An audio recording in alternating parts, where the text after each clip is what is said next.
Okay, we're live and we are recording. And today I'm absolutely delighted to have with me Mr. Andrew Scowcroft, who is a fairly recent Blam partner. How long have you been a Blam partner at this point in time, Andrew?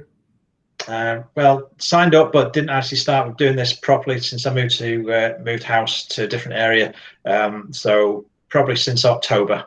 October. So, and as we record this now, we are just past midway in March. I don't even know what the date is, but yeah. So we're talking October, November, December, January, February, March.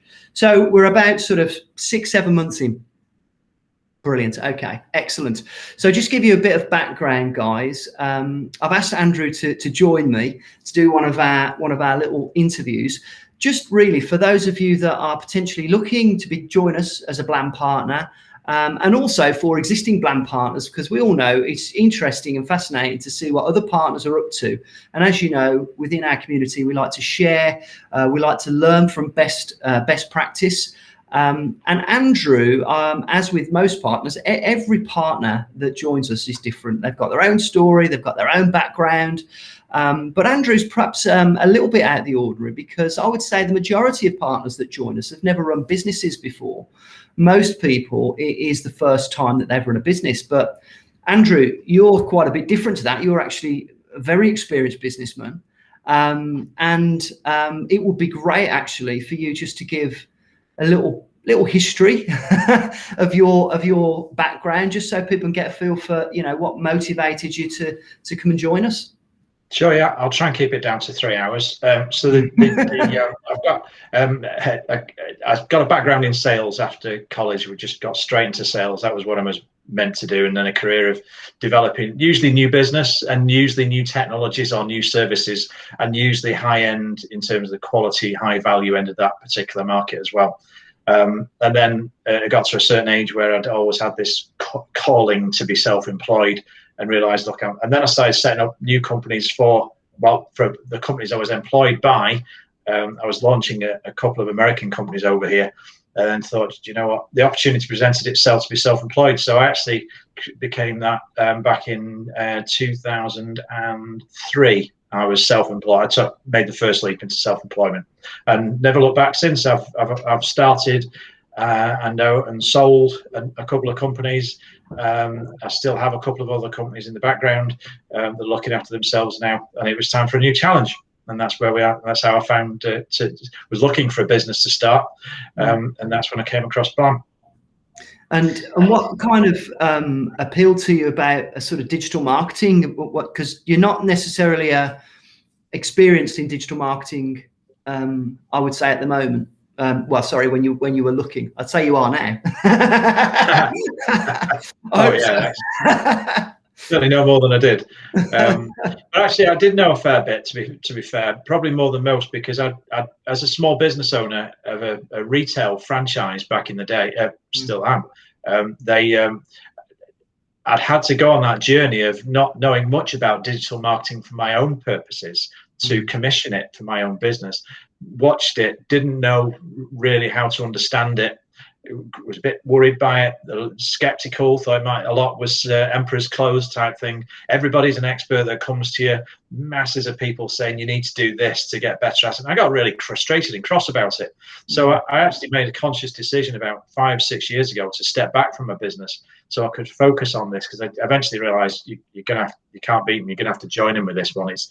I was watching my paper-based advertising reduce in its impact, and thought I have to get on board with this digital stuff. So I was fortunate I was able to restructure my company and ultimately become the marketing director, but focusing on digital. And then I realized how difficult it was, even then, with the time to learn about these things and find people who could deliver that strategy for me. You could spend a lot, you can spend millions, you can spend a few quid, you get what you pay for, but there's all sorts of flavors of directions you can point to digital marketing and all it encompasses. And eventually I found a best of breed approach to subjects such as web design, SEO, social media, and that's when I got to it. But I thought, this is hard. And then I was looking to update one of my websites, and this guy came to me. And he was a franchisee of another company, And I looked at him and his job. I thought, that's a cracking job. That I fancy that. And he had the chance to sell websites as a franchisee. And I understood the franchising model, and that really works for me. To have all the product ready to sell. And I talked to him. I said, yeah. So then the opportunity came. I was moving house, and I thought, I'll give that company a call. I became a customer of that company, by the way. So I had a website off them, and I looked into it, and there was a territory available, and I was going to be in this new area I moved into. I was going to be a franchisee for them because I had all the skills. I could speak to small business owners. I know how it feels to be challenged about getting digital marketing to work for you, but I could speak their language and have a product which was easy to deliver, really cost effective, and relatively easy to change. And I wasn't far off signing on the dotted line, but there was something niggling away because all they did was websites. And I thought, I'll just be one of those guys that I used to wish I could speak more about more things to. So if I just go and sell websites, there's lots of other things that I'd have to get a partner to work alongside, and that's not the best thing. I want to be the go-to guy. And by chance, and it was almost like it was meant to be, your marketing reached out to me in my inbox, and there it was, Blam Websites. And it wasn't just websites, as your company suggested. It was a lot more. It was apps, and it was SEO, and then you've added social media since. And then I did all the research with people I trust in the market who own their own web companies, larger companies, and didn't look back since, really. So that's how I came across Blam. That was a natural story for it, and not regretted it since. Yeah, and the rest is history, as they say. Yeah. Yeah. So I mean, I guess that there's a couple of things I can pick up from that story that resonates with me, is that as a business owner yourself, you've actually experienced the frustration and understood the time and energy that goes into managing your own marketing that was actually a driving force behind you wanting to. You could basically see the problem that needed fixing. Firsthand, because it was a problem that you had yourself, and you looked to somebody else to fix it for you. And the other thing that's really key to me, and I remember when I mentioned the phrase "emperor's clothes," that everybody's telling you need to do social media at the minute, or loads of people are going to need to spend money on your website, and you don't know when enough's enough, but that was the beauty of me being able to deliver it, and my background meant I could actually. It's really important to me through Blam to demonstrate that those whatever technology or service I'm selling to them, you can measure its success, and that's not many companies are doing that out there. They're quite happy to sell you this stuff and then disappear. Thinking they've done a good job. They're not doing it unscrupulously. Most of them anyway. They'll just think their job is done when they've delivered that project, and they go and move on to another one. Yeah, and that's where you become the trusted advisor. So if you put the tools and the measurement in place, and you've got confidence in that, then you become the trusted advisor, because you can actually make sure that return on investment is delivered. And that was a big thing for you, I remember, and kind of the name of your business. Do you want to talk a little bit about that? Yeah. So I was looking for company names, and it's not easy to find companies now or to come up with a name. And then the theory was, I read about theory that you can come up with words that are combinations of two words. So we were driving up the motorway with my teenage boys in the back of the car, looking at literally the sides of trucks and vans, and then all of a sudden, my eldest boy came up with something really close and said, "That's it, Evidel," and that was the combination of evidence and all. So all we do for you has got to be evidence, and it just means you can be honest and believe that you're delivering something that the customer can then say, "Yeah, thanks for that, that's working," rather than "I think it's working." And it's so easy to do. Obviously, with our websites, you can set up an email that goes out once a week or once a month with all the key stats on. So the thing, how many visitors, how many people have clicked the click to call, how many people have filled out a form compared to the previous week or the previous month, whichever is appropriate. And for small business owners, and you'll recognize this, I mean, even for us as a business, that email it's a push report. It's an absolute godsend, because when we've got busy lives running our businesses, this, you know, to log into Google Analytics and be, you know, sort of, you know, sucked into that wormhole of all this data, it can be overwhelming for most small business owners. To have a simple report every week that just gives you the key performance indicators that you need to know about your marketing, for me, is one of the absolute godsends for the way those websites deliver. Yeah, well, my first self-employment was business intelligence software in really sophisticated, like it was hospitals with all the data that's banding around an acute hospital, and the management didn't need all of that stuff that was in the Google Analytics type thing. They just needed traffic lights on the things that mattered to them, and if something was going red, that's what they wanted somebody else to go and drill down to, or themselves, and you can do that. So yeah, that's just about enough information that you get in those reports.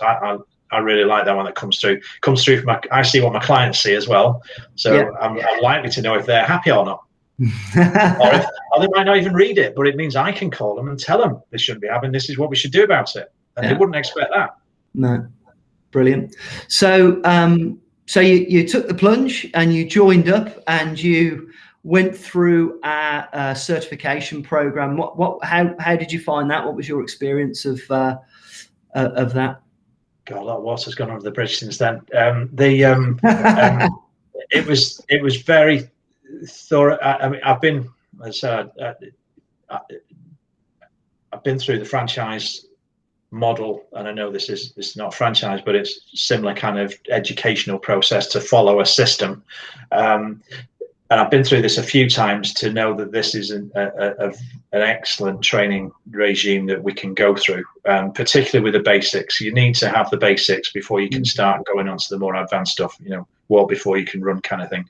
So to just come up with what you need to have in place to help set up your business, the mindset to have for yourself before you then try and present that mindset to clients, to prospective clients, was invaluable, really. So yeah, fair play. It generated a lot more questions, but it was easy enough to get the answers to those questions as well. And the test kept you on your toes as well. At the end of every chapter. Yeah. It's interesting. I do remember when you passed that test, and we had a chat, and you were sort of really jubilant about having gone through it. And you said something to me that really stuck with me. It'd be great if you could explain what you mean, because you said, I feel like I've come home. Oh, yeah. I was wondering if you remember that, because I did. Yeah. I still get that feeling, because I'd had a career in sales, and it's funny, the further up the food chain you go in a company, you go further away from what you enjoy doing. That's what the experience is for a lot of people, and it was for me.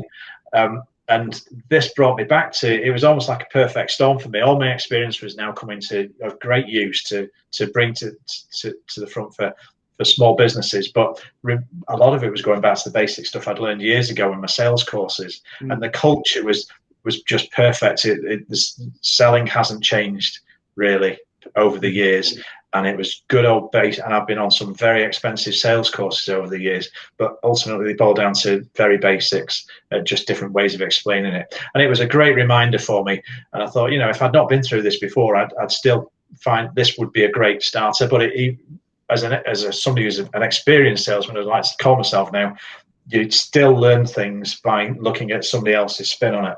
So that's why it felt like I was coming out back into a natural sales environment. And for me, I'm only limited by my time and energy to go and grow the business now, not by external forces. It's interesting, because right at the beginning, when I do my my webinar for people that are looking to join us, one of my key things that I drive home to people is that if you are in business, you are in sales. And pretty much without exception, whenever I talk to successful business owners, you know, they will acknowledge that selling is a skill you've got to learn in business. You've just got to know that if you don't make sales, and also, you know, you'll know this, you've got sales teams in your other businesses, you've got people that sell that have to follow a process, you know, and if you didn't know that process yourself, and if you couldn't spot, you know, the idiosyncrasies of where it was going wrong or right, it's not going to be as successful. And so for me, it's great to hear you say all this, because, you know, some people, when they look into starting a business, when they haven't had business experience before, the sales side of it is something that scares them, and they worry about, you know. Right. Whereas if you're going to be in business, you've got to know that stuff. You've got to know it, and we can teach it.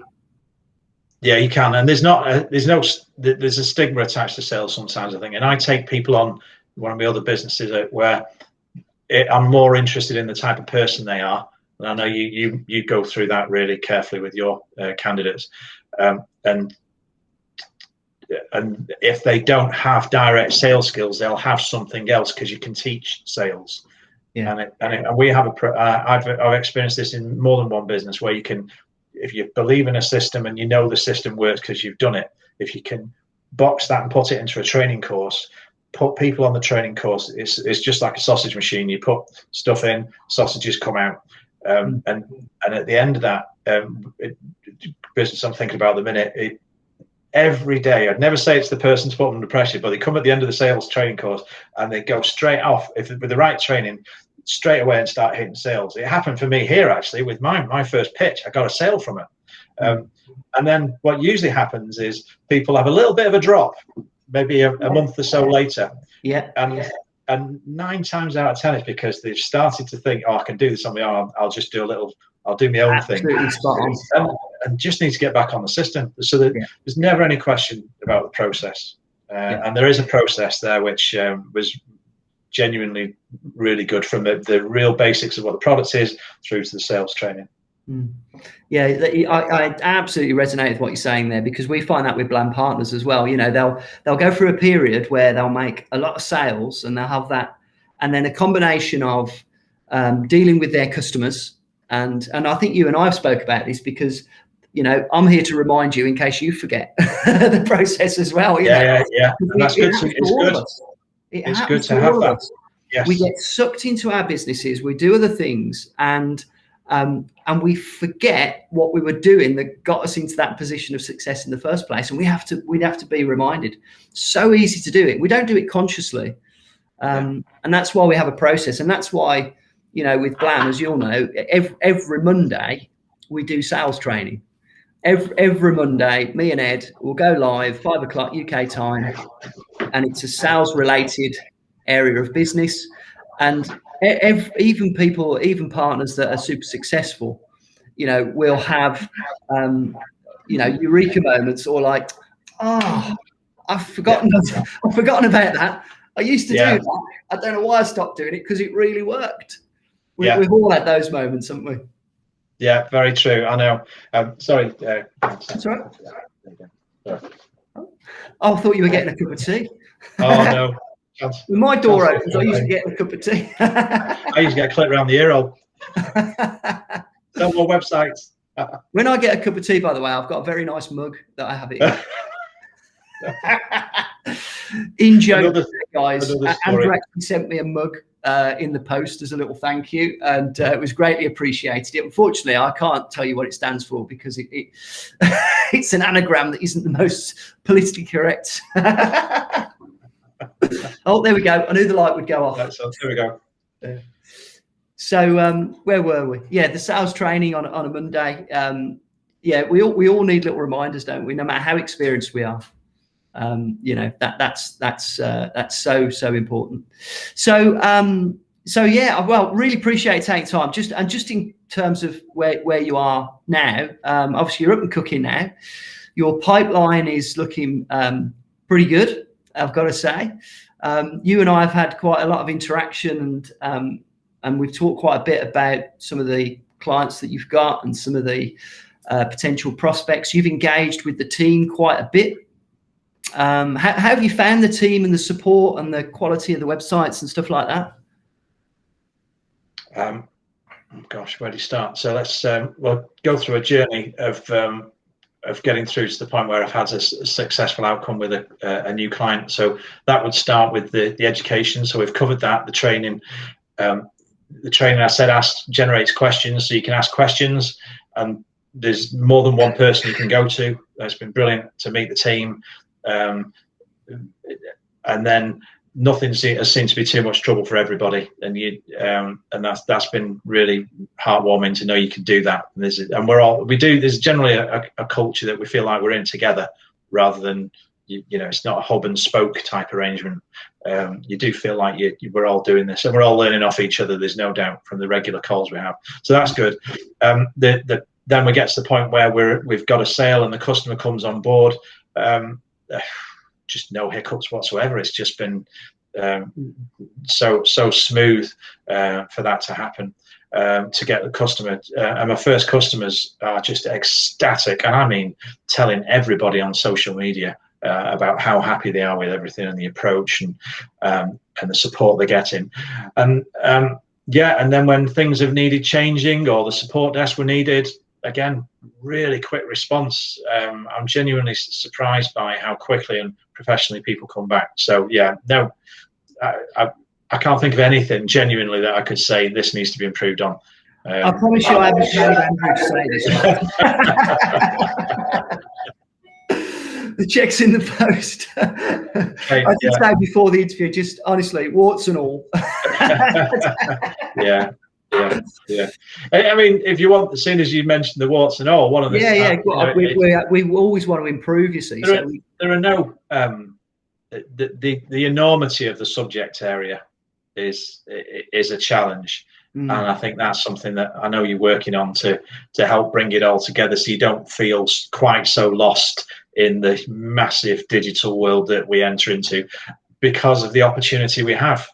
And putting that into a logical journey is something that I know you're working on, but it's not stopped me from picking up the phone and you've answered the question. Some of your feedback was fundamental in us changing our system, if you remember.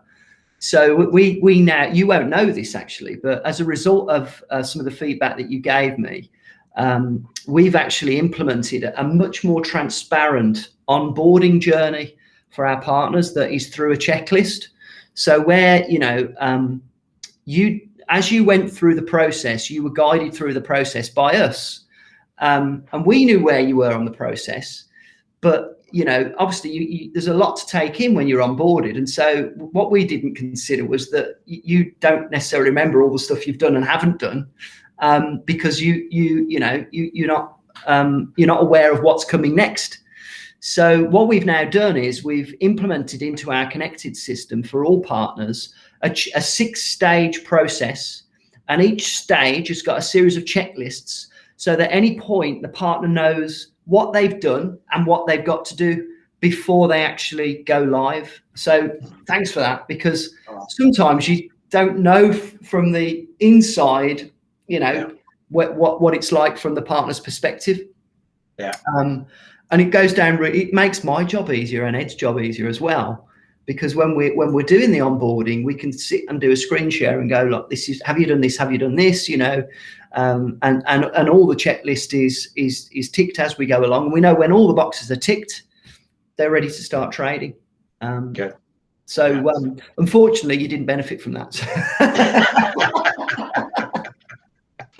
So sorry about that, mate. That's another check you're going to need to send me now. Yes, yeah, the consultancy fee. Yeah. Awesome. So just to sort of wrap things up, now you kind of know what you're doing, and you're kind of you're in that stage where you're now onboarding clients, and you've got a kind of vision. Where do you see the business going? What's your sort of ambitions for it?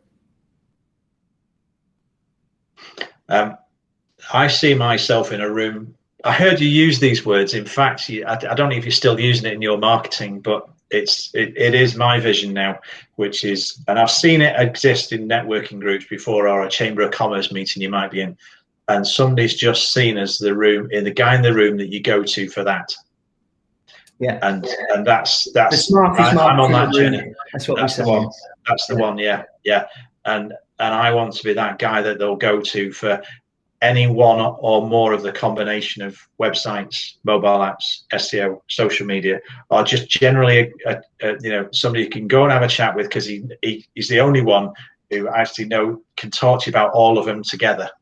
And there's not many people can do that. And we've got, you know, I'm not at that stage yet. It's going to take time. It's going to take I don't know, how long will it take? Take a year, I think, before I'll be ready to start honestly feeling I can be myself and pay for that experience. That's my goal, is to be charging for my experience as a consultant as well as for the product itself.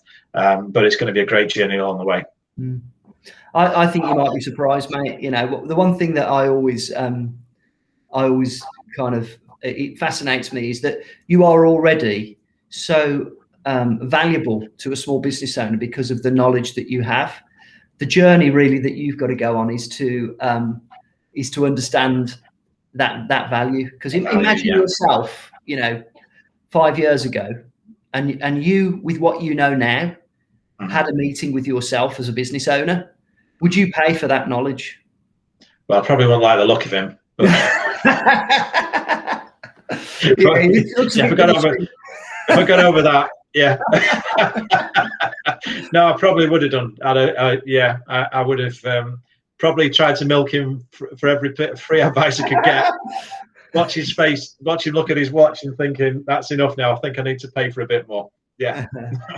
But yeah, and I kind of found that one out a while ago, really, that the knowledge in your head is a shortcut to these business owners, because you know it instinctively, and even like you know there's loads more that you need to learn, but the bit that you know right now in terms of the foundational marketing, you know, things like lead magnets, before and after grid, customer value journey, these things that you've been taught, those three things in particular, in actual fact, are hugely valuable, you know, and being able to articulate that in a way that a small business owner can digest and implement has got real value, and they'll pay for it because of the value, and it will be a fair transaction, you know.